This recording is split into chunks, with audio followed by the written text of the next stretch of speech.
सोचिए आप अपने प्रियजन की बॉडी को लेकर शमशान घाट जाते हैं और वहां जाकर आपको पता चले कि उनकी बॉडी बदली गई है या गायब हो गई है। तब ऐसा ही कुछ हुआ था इस परिवार के साथ, जो अपने प्रियजन की बॉडी लेकर शमशान घाट तो पहुंचे, लेकिन जब उन्होंने बॉडी को अपने कंधों से नीचे उतारा तो देखा कि वो बॉडी उनके प्रियजन की नहीं बल्कि किसी और की थी। ये कैसे मुमकिन हो सकता था?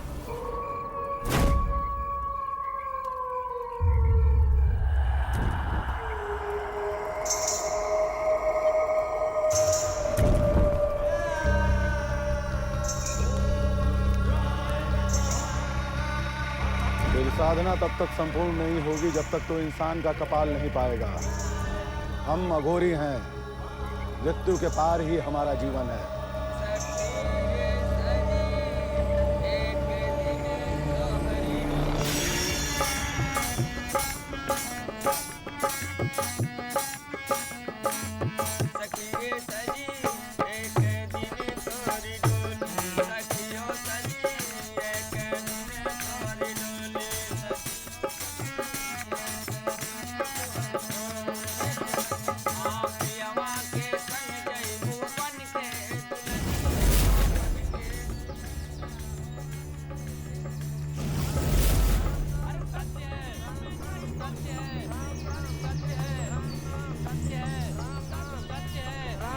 सत्य है, राम नाम सत्य है, राम नाम सत्य है, राम नाम सत्य है, राम नाम सत्य है, राम नाम सत्य है, राम नाम सत्य है, राम नाम सत्य है, राम नाम सत्य है, राम नाम सत्य है, राम नाम सत्य है, राम नाम सत्य है, राम नाम सत्य है, राम नाम सत्य इधर लाइए, राम नाम सत्य यहाँ है, रखिए, यहाँ राम रखिए। नाम सत्य है, राम नाम यहाँ सत्य रखिए। है, राम नाम सत्य है, राम नाम सत्य है, राम नाम सत्य है। हिम्मत रखिए, हिम्मत रखिए, धैर्य से काम लीजिए। जीवन के साथ साथ मृत्यु ही एक अटल सत्य है, बाकी सब मिथ्या। ये आपके क्या लगते थे? बड़े भाई थे हमारे। ओम शांति, ओम शांति। अब आप ये मटकी उठाइए और इस चिता की चारों ओर परिक्रमा लगाना शुरू कीजिए।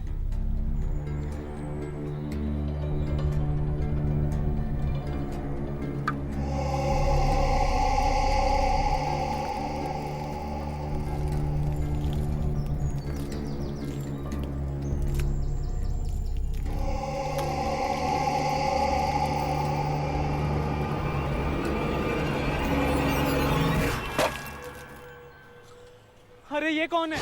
कौन है ये? भैया की लाश कहाँ गई? अरे तुम ही तो इनको लेके आए हो हमारे सामने। अरे हमारे भैया नहीं है। तो फिर ये कौन है? अरे हमें नहीं पता ये कौन है, हमारे भैया नहीं है ये। अरे यार देखो ना भैया की लाश कहाँ गई? अरे देखो ना यार भैया की लाश कहाँ गई? अरे इधर कहाँ आ रहे? अरे भैया की लाश खो गई भैया। लाश खो गई? अरे भाई अभी हमारे सामने तो लाश लेके आया, कह रहा किसके भैया की लाश गायब हो गई। लाश गायब हो गई और किसी को पता भी नहीं चला। अच्छा पंडित जी एक बात बताइए, आपको पक्का सा ध्यान में है कि लाश की अदला बदली नहीं हुई है? अरे भाई मेरे सामने ये लाश लेकर आया और कह रहा कि मेरे भाई की लाश गायब हो गई। तो फिर अदला बदली कैसे हो गई? अरे आदमी कौन है जो अर्थी पे लेटा हुआ है? अरे वो जो अर्थी लाए थे कहाँ गए सब? सब कहीं दिखाई नहीं दे रहे।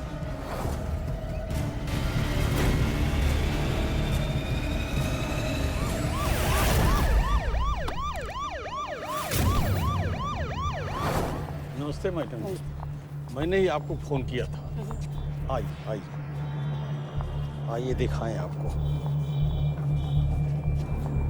हमने यहीं पे अर्थी रखवाई थी और कुल 7 लोग थे। और जो लाश को लेकर आया था उसने बताया कि ये मरने वाले का छोटा भाई है। और इसी बीच में हो हल्ला मच गया। उसके बाद उसने ये बताया कि ये लाश उसके भाई की है ही नहीं है। आपका मतलब है कि दिन दहाड़े सबके सामने लाश गायब होगी, कोई और लाश सेम अर्थी पर प्रकट होगी। यही तो मैं सोच रहा हूँ कि ये सब कैसे हो गया। लेकिन ये लाश है किसकी? किसी ने क्लेम नहीं किया अभी तक। डेड बॉडी सर जितने लोग आए थे उसमें से किसी ने क्लेम नहीं किया कि डेड बॉडी किसकी।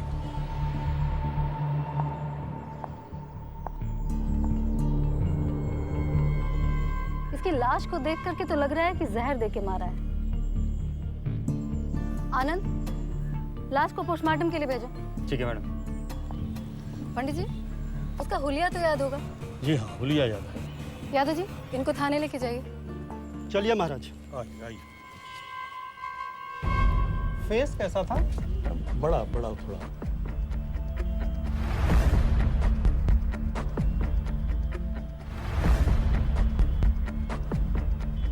मेरे पति मिसिंग है। आप लोग से कह रही हूँ मैं रिपोर्ट सुनिए लिख मेरी लीजिए। बात पहले, मेरी बात सुनिए पहले, सुनिए। मैम मेरे पति को खोज दीजिए मैम। मैं बहुत परेशान हो रही हूँ मैम, पता नहीं वो कहाँ गायब हो गए। उनकी मिसिंग कंप्लेंट लिखवाइए, हम लोग उनको ढूंढने की कोशिश करते हैं। यादव जी, जी। वो मिसिंग रिपोर्ट वाली रजिस्टर लेकर आइए।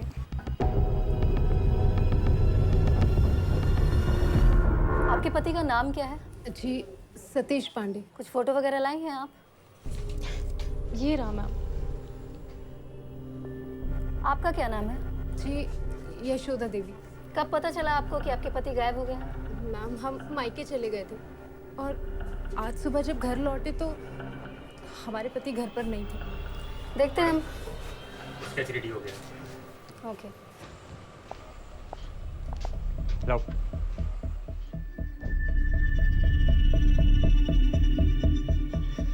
यही वो आदमी था जो डेड बॉडी लेकर आया था? जी मैडम, कुछ ऐसा ही था। आनंद, ये स्केच डिपार्टमेंट से रिलेटेड जितने भी सोशल मीडिया ग्रुप्स हैं उनको भेज दो और इसे लेकर शमशान घाट भी जाओ। वहाँ पूछताछ करो, शायद कुछ इसके बारे में पता चले। ठीक है मैडम।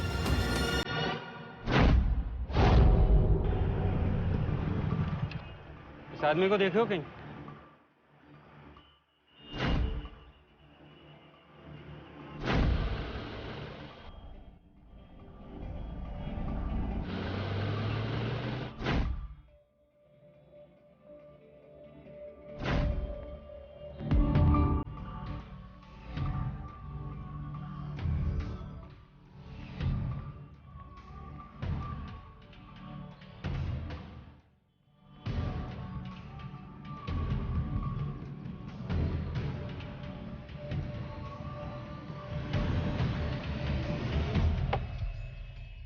भाई साहब, इस आदमी को देखा है कहीं आसपास? इसे देखा तो नहीं है सर। कुछ पता है? वो जो लाश गुम हुई थी उसके बारे में? यहाँ नदी के उस पार अघोरियों का ठिकाना है। हो सकता है लाश गायब करने में उनका हाथ हो। कहा है कि उन्हें अपनी साधना पूर्ण करने के लिए एक इंसानी कपाल की जरूरत पड़ती है। नदी के उस पार से आके इस पार वो लाश कैसे गायब कर सकते हैं? सर वो अघोरी लोग हैं, कुछ भी कर सकते हैं। बड़ी ताकत होती है उनमें। ठीक है।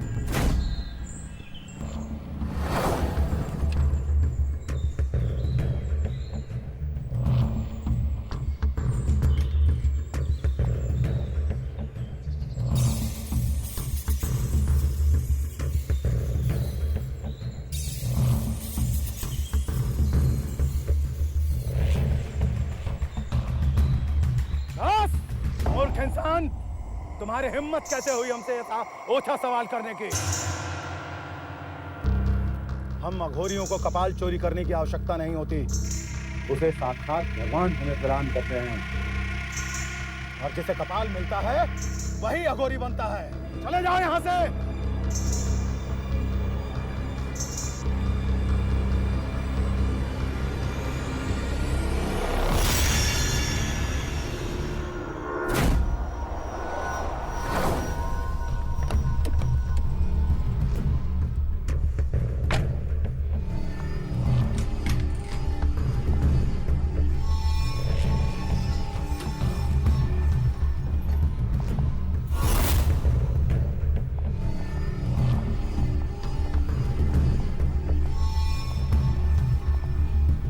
कौन कौन रहता है यहाँ? मैं और मेरे पति सतीश। इतने बड़े घर में केवल 2 लोग हैं? सर ये घर सतीश जी का पुश्तैनी घर है। सारा झंझट तो इसी घर की वजह से चल रहा है। आपने बताया था कि आप घर पे नहीं थी, मायके गई थी। तो कल रात अचानक ऐसा क्या हुआ कि आपको मायके जाना पड़ा? वो मैडम, हमारे पति से कुछ खटपट हो गई थी हमारी, और इसी गुस्से में उन्होंने हमें हमारे मायके भिजवा दिया। ये कौन है? जी ये राकेश है। यही हमको हमारे मायके छोड़ने गए थे। हाँ मैडम, सतीश भैया का हमको फ़ोन आया था कि यशोदा भाभी को ले जाके उनके मायके छोड़ दो। तो आपको कब पता चला कि आपके पति गायब हो गए हैं? मैडम हम सुबह से इनको फ़ोन कर रहे थे। जब इनका फ़ोन नहीं उठा तो हम घबराकर घर वापस चले आए। सतीश, और जब घर आए तो सतीश, सतीश कहाँ हैं आप?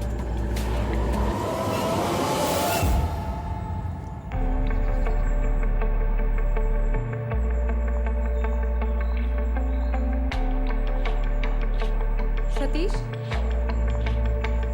सतीश,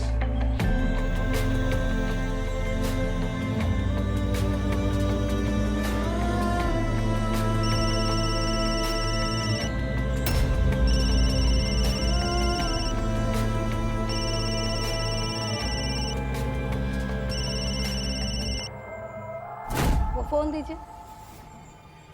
जी याद दीजिए। आपने कहा था आपके पति के साथ किसी बात को लेकर खटपट हुई थी। आखिर किस बात से नाराजगी थी आप दोनों में? मैडम वो हमसे नाराज़ नहीं थे, बल्कि अपने भाई की वजह से नाराज़ थे और गुस्से में उन्होंने हमें मायके भिजवा दिया। सतीश के भाई का नाम क्या है? जी दिलीप। इस घर को लेकर हमारे पति से झगड़ा चल रहा है उसका। दिलीप रहता कहाँ है? अली नगर इलाके में। ठीक है, यादव जी जी पूरा एड्रेस लीजिए दिलीप का। हाँ बताइए।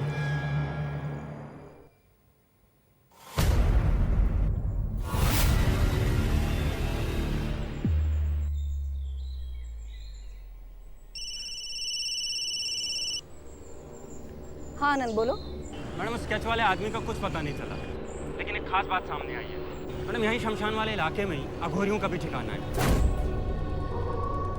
हो सकता है कि कपाल खोज में इन्होंने लाश को चुरा लिया हो। तुमने उनसे पूछताछ की? हाँ मैडम, उन्होंने इस बात को सिरे से नकार दिया। ठीक है, एक काम करो, उन पे भी कड़ी नजर रखो। और वो पोस्टमार्टम रिपोर्ट का क्या हुआ? मैडम वो 1-1.5 घंटे में आ जाएगी। ठीक है, रिपोर्ट लेकर के तुम थाने में ही पहुंचो। ठीक है मैडम, जय हिंद। कुछ कहानियां हमें उलझा कर रख देती हैं। एक तरफ तो शमशान से बॉडी का गायब हो जाना और दूसरी तरफ यशोदा के पति का रातों रात घर से गायब हो जाना। मतलब इन कहानियों की सच्चाई आखिर थी क्या? मैडम रिपोर्ट के हिसाब से उस आदमी की हत्या 21 मार्च की रात में हुई है, जिसके शरीर से एक खास किस्म के देसी जहर मिला है जिसे संखिया कहते हैं। ये आदमी कौन था? उसका पता चला? नहीं मैडम, किसी भी पुलिस स्टेशन में उसकी कोई मिसिंग रिपोर्ट नहीं है। क्या दिन है आज? एक तरफ मिसिंग रिपोर्ट है पर आदमी नहीं है, और दूसरी तरफ लाश है पर मिसिंग रिपोर्ट नहीं है।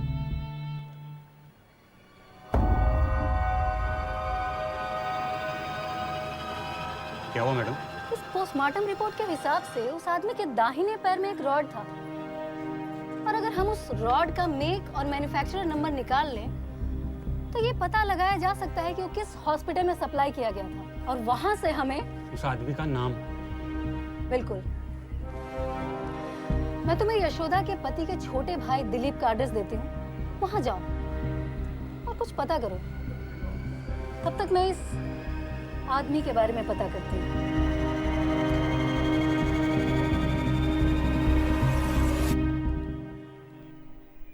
मैडम ये रही उस पेशेंट की डिटेल जिसको यहाँ उस नंबर की रॉड इम्प्लांट हुआ था। उसका नाम अशोक दुबे था। फाइल में मोबाइल नंबर, एड्रेस सब है। वैसे मैडम क्या दिक्कत हुआ है उनको? इसकी लाश मिली है हमें, लवारिस।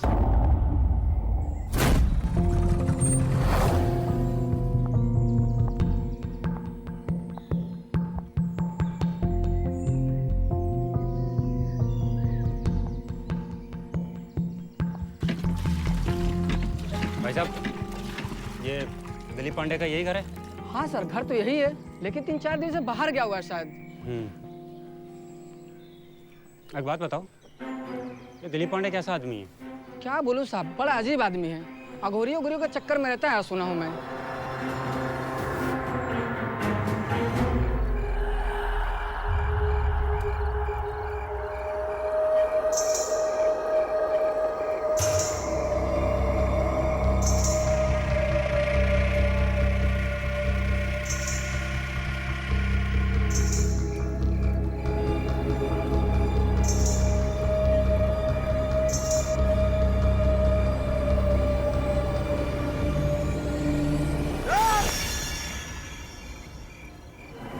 पक्का यही आदमी था?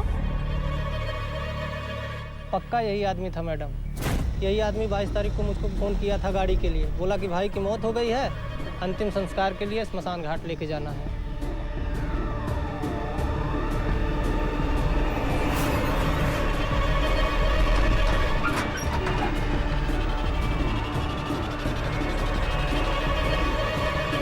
नाम बताया था उसने अपना?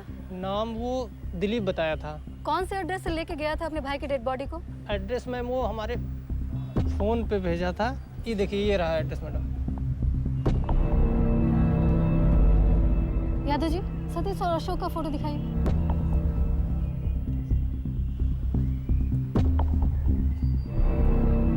नहीं मैम, ये वो आदमी नहीं है। ये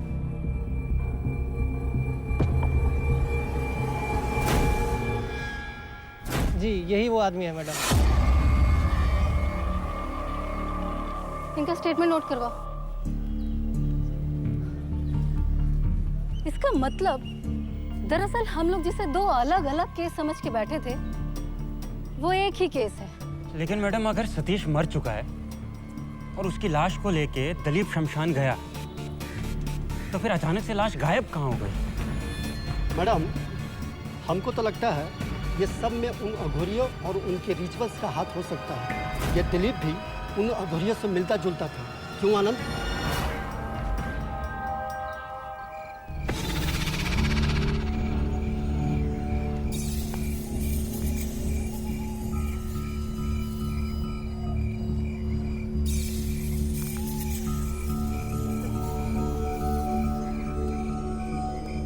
हमें शक है कि ये आदमी यहाँ आता जाता रहता है। शायद इसने कपाल के लिए अपने भाई की लाश को गायब किया है। इसे देखा है कहीं? हाँ, देखा था। अगर ऐसा है तो उसकी तलाश हम भी करेंगे, क्योंकि हमारी मंडली में कोई अपराधी छिप नहीं सकता। और अच्छा होगा कि वो तुम्हारे हत्थे चढ़ जाए, वरना उसे हमारे प्रकोप से कोई नहीं बचा सकता। आओ। आओ।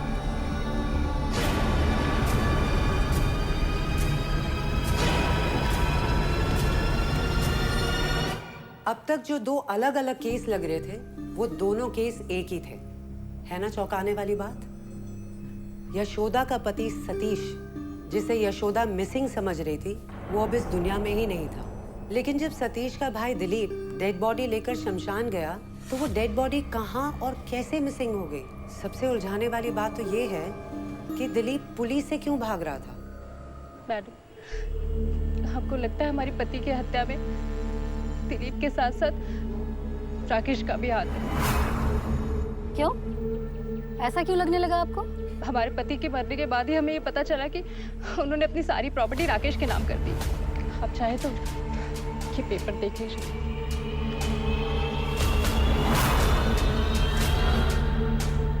राकेश के नाम पे क्यों किया? वो तो महज आप लोगों का फैमिली फ्रेंड है ना? हाँ, यही तो हमें समझ नहीं आ रहा। और तो और हम राकेश को फोन कर रहे हैं तो उसका फोन भी बंद आ रहा। मैडम, दिलीप को पता चल गया। हम राकेश के बारे में पता करते हैं। आप फिलहाल घर जाइए। चलिए।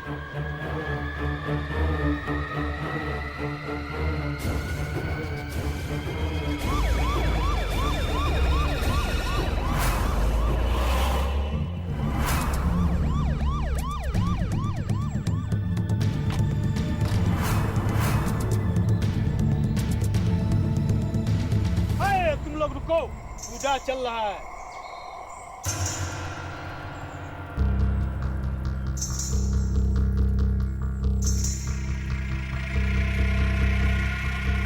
आने दो उन्हें।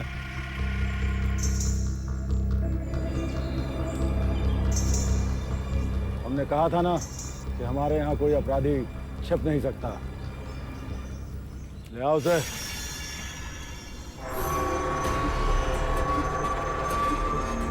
इच्छा तो होती है इसका रक्तपान मैं स्वयं करूं, लेकिन इसे सजा देने का अवसर हम तुम्हें दे रहे हैं। लेकिन याद रखना, तुम्हारे कानून ने इसे सजा नहीं दी तो हम अपने कानून से इसकी सजा तय करेंगे। आपके सहयोग के लिए धन्यवाद। आप बेफिक्र रहिए, कानून इसको इसके किए की सजा जरूर देगा। लेके चलो इसे।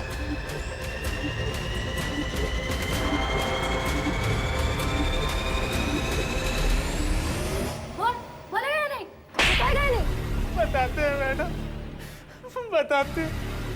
21 तारीख की रात को भैया ने फोन करके अगले दिन सुबह सुबह अपने घर पे बुलाया था। हेलो सुन दिलीप, कल सुबह आ जाना घर पर। ठीक है। लेकिन जब हम वहां पहुंचे तो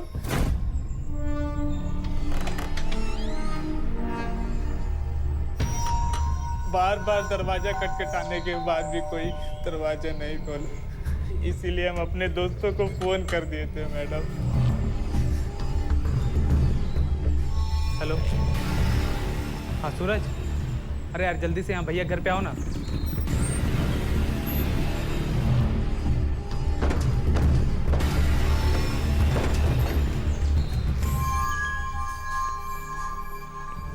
भैया भैया भैया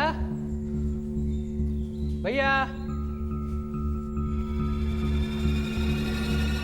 जब हम अंदर पहुंचे तो भैया पहले से ही मरे हुए थे। उनके मुंह से झाग निकल रहा था मैडम।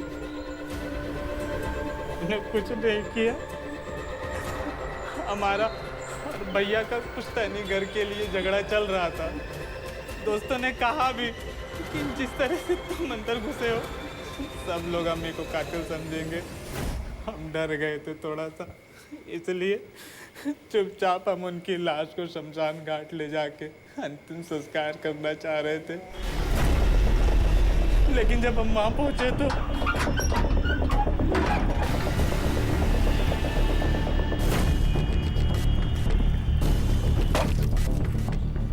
अरे ये कौन है? कौन है ये? भैया की लाश कहाँ गई?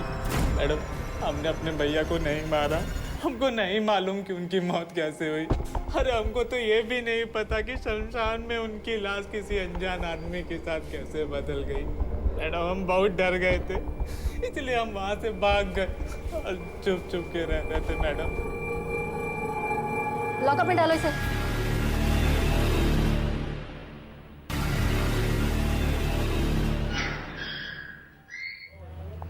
मैडम, ये दिलीप की बात अगर सच हो गई फिर तो गुट्ठी वैसी की वैसी रह गई। इसको छोड़ दे क्या? नहीं, अभी उसको अंदर ही रखिए। मैडम, हमको अब तक ये अशोक की भूमिका बेगानी शादी में अब्दुल्ला दीवाना जैसा लग रहा है। आखिर इसका क्या कनेक्शन है सतीश या उसके परिवार से? और उसकी लाश कैसे पहुंच गई शमशान घाट में? आनंद, एक काम करो, अशोक की कॉल रिकॉर्ड्स चेक करवाओ। उसमें देखो कि सतीश और दिलीप के कोई तार जुड़े हुए हैं क्या। ठीक है मैडम।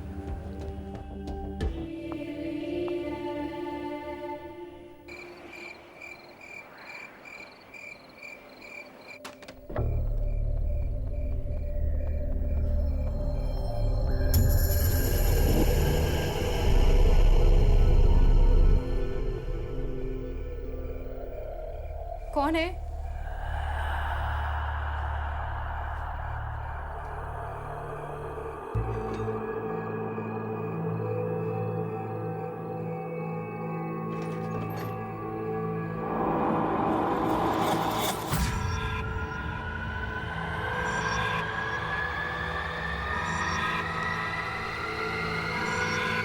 कौन है?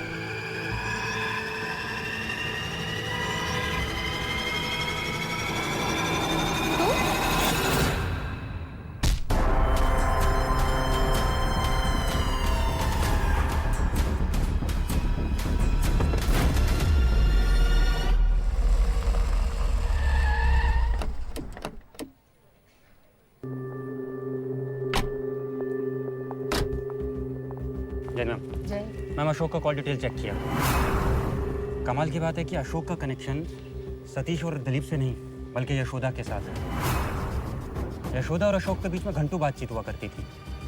इसका मतलब ये सारा खेल यशोदा का रचा हुआ हो सकता है। चलिए चलकर मिलते हैं उससे।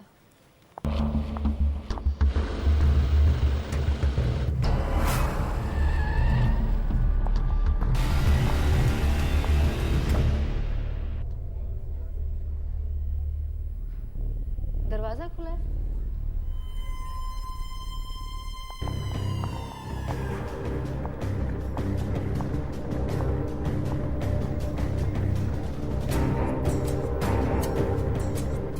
मैडम, कुछ अजीब सा बदबू कर रहा है।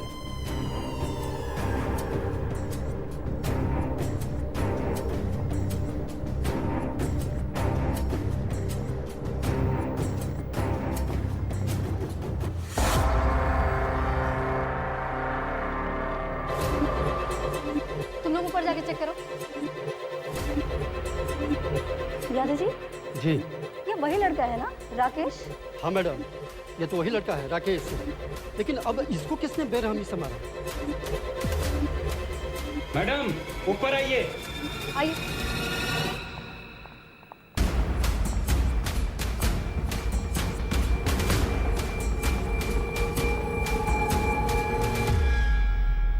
बेहोश है, जल्दी से पानी लेकर आओ।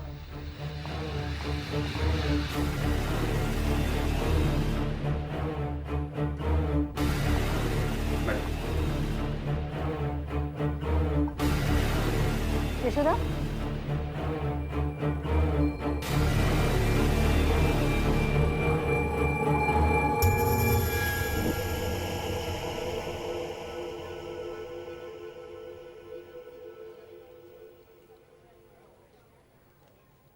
अब सच बताएंगी आप?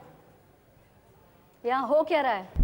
आपके घर से राकेश की लाश मिली है, जिसके नाम पे आपके पति ने अपनी पूरी जायदाद कर दी थी। हमको सच में कुछ नहीं पता मैडम। हम रात में अपने कमरे में सो रहे थे, अचानक कुछ गिरने की आवाज आती है।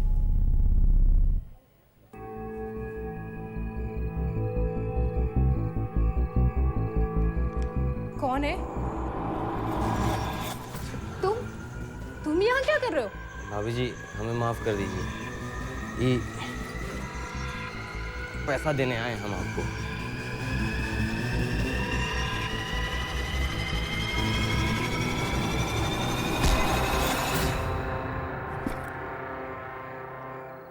उसके बाद क्या हुआ, कैसे हुआ, हमें सच में कुछ भी याद नहीं।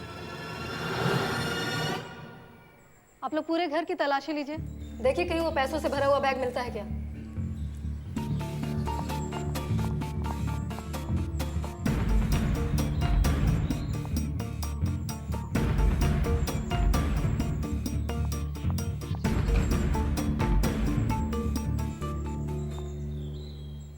ये अशोक कौन है?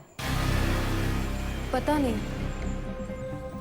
कमाल है, आपका देवर आपके पति की लाश को शमशान घाट लेकर जाता है, जहां उसकी लाश बदल जाती है,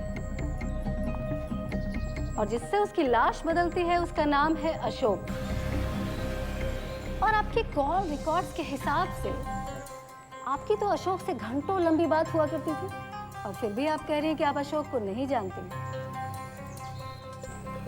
सच सच बताइए, क्या छुपा रही हैं आप? मैडम,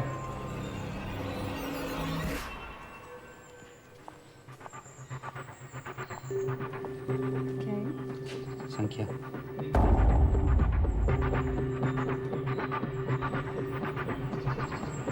लेके चलो इसे, अशोक और राकेश की हत्या के जुर्म में।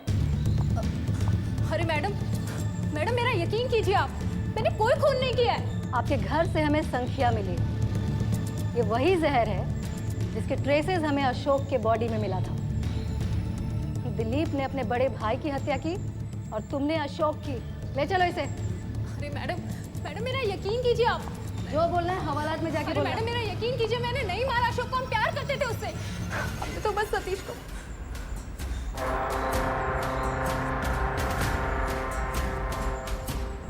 हमारा जीना मुश्किल हो गया था सतीश के साथ, और तभी हमारी जिंदगी में अशोक आ गया।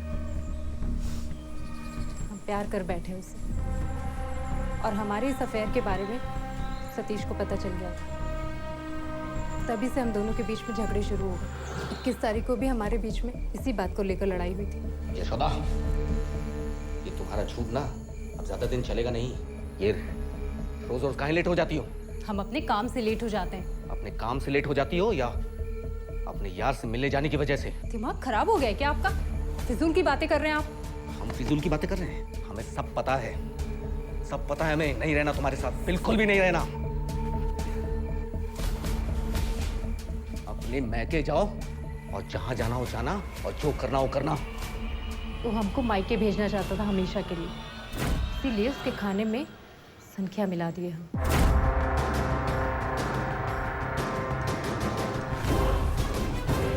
हमको पता था कि वो रात में खाना खाकर सो जाएगा, फिर कभी नहीं उठेगा। और ऐसा ही हुआ भी। इसका मतलब दिलीप सच बोल रहा था। लेके चलो इन्हें।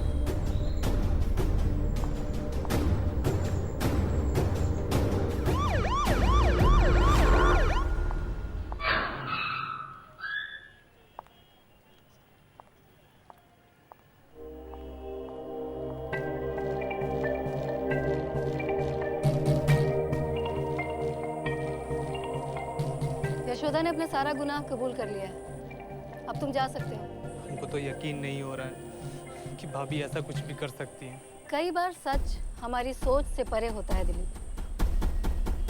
अब आप जा सकते हो।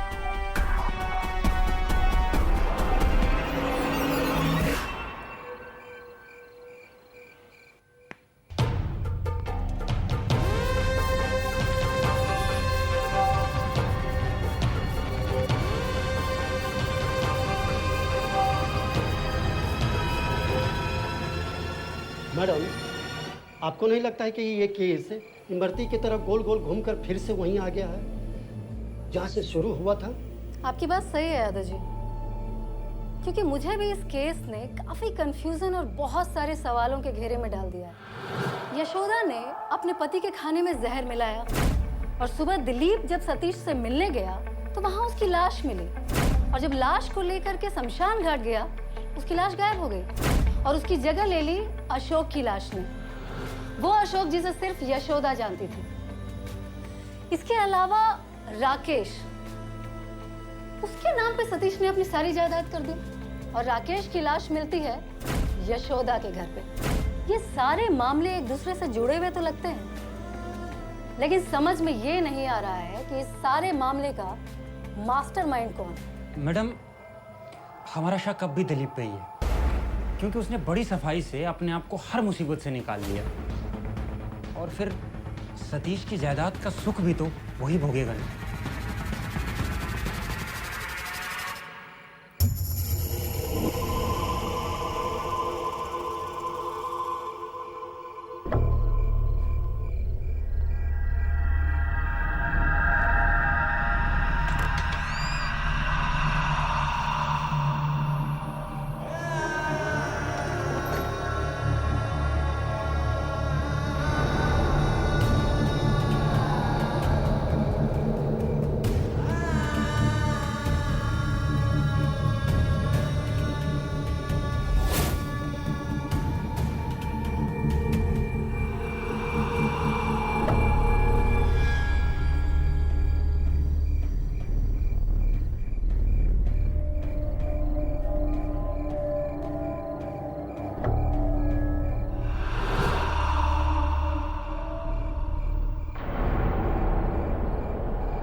क्या हुआ? अपने काल को देख के भयभीत हो गया? तूने हम अघोरियों का बहुत अपमान किया है। मैंने कुछ नहीं। अब इसकी सजा तू खुद को देगा। मैंने कुछ नहीं किया। मैंने कुछ नहीं किया। नहीं। मैंने कुछ नहीं किया। मुझे माफ कर दो, मैंने कुछ नहीं किया। अगर मेरे से कोई गलती हुई हो तो मुझे माफ कर दो। तूने जो किया है उसकी माफी नहीं है। चल कूद कुएं में। कुछ नहीं किया। कूद कुएं में। कूद। कूद कुएं में। रुक दिलीप, पकड़ से।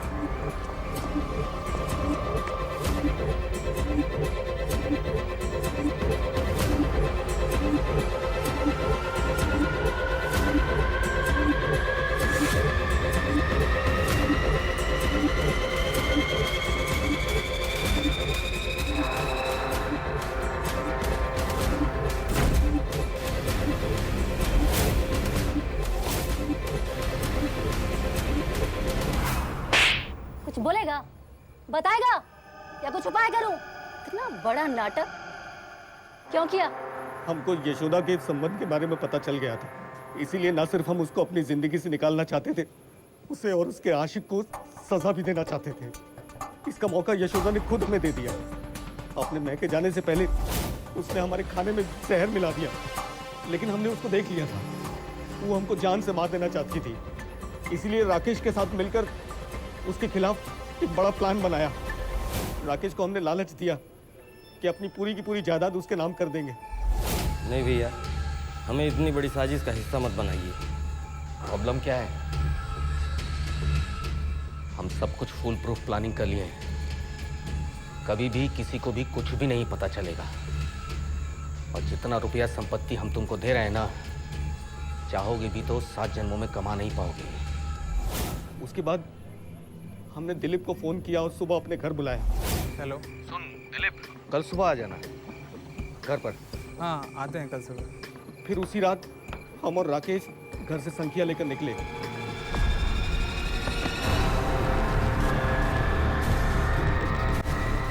हम एक तीर से 2 शिकार करना चाहते थे।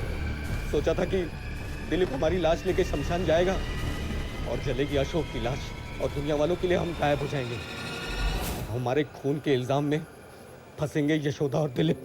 लेकिन सबकी आंखों के सामने से शमशान में तुम्हारी लाश कहाँ और कैसे गायब हुई? और उसकी जगह अशोक की लाश ने कैसे ले ली? इस काम में भी राकेश ने हमारी मदद की। जिस समय दिलीप अपने दोस्तों के साथ हमारे घर पर था, राकेश भी वहीं पर था। राम नाम सत्य है, राम नाम सत्य है, राम नाम सत्य याद है, रखिए, याद राम रखिए। नाम सत्य है, राम नाम याद सत्य है, राम नाम सत्य है, राम।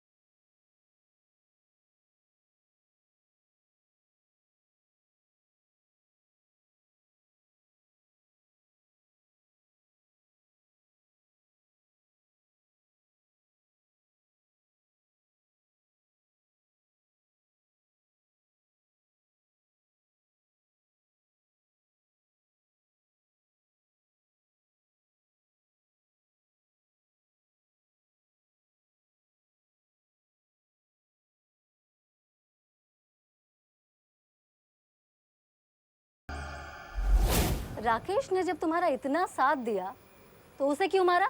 हमने अपनी पूरी की पूरी जायदाद उसके नाम कर दी थी, लेकिन पूरा का पूरा देना नहीं चाहते थे। इसीलिए जमीन बिकवा दी थी ताकि पैसों में से बांट के ले सके। लेकिन मामला इतना तूल पकड़ता जा रहा था कि राकेश घबरा गया। यहाँ तक कि वो यशोदा को भी पैसों में से हिस्सा देना चाहता था। इसीलिए हम राकेश पर नजर रखने लगे। और उस रात जब राकेश यशोदा से मिलने हमारे घर पहुंचा, पैसा देने आए हम आपको।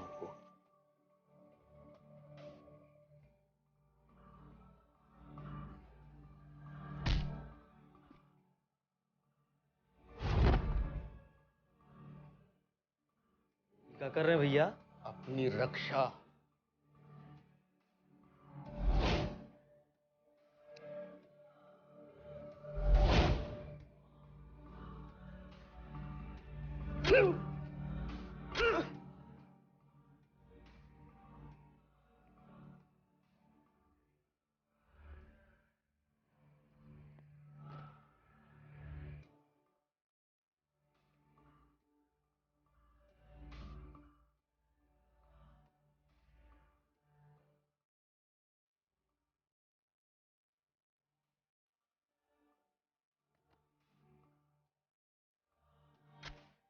हमको लगा था कि इन सब मामलों में फंसकर दिलीप जेल चला जाएगा और उसके हिस्से की जायदाद भी सिर्फ हमारी हो जाएगी।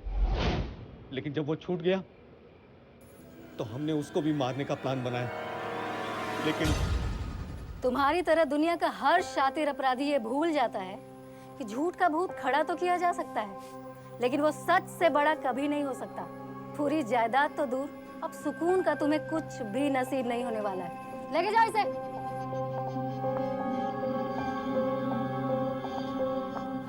मुझे तो समझ में नहीं आ रहा कि कोई गुस्से और लालच में आकर इतना शातिर कैसे हो सकता है, मास्टर माइंड वाली प्लानिंग कैसे कर सकता है, और ये सब करने के बाद आखिर उसे मिला क्या? कुछ नहीं। सही कहते हैं, क्रिमिनल चाहे कितना भी शातिर क्यों ना हो, अंत उसका बुरा ही होता है ना?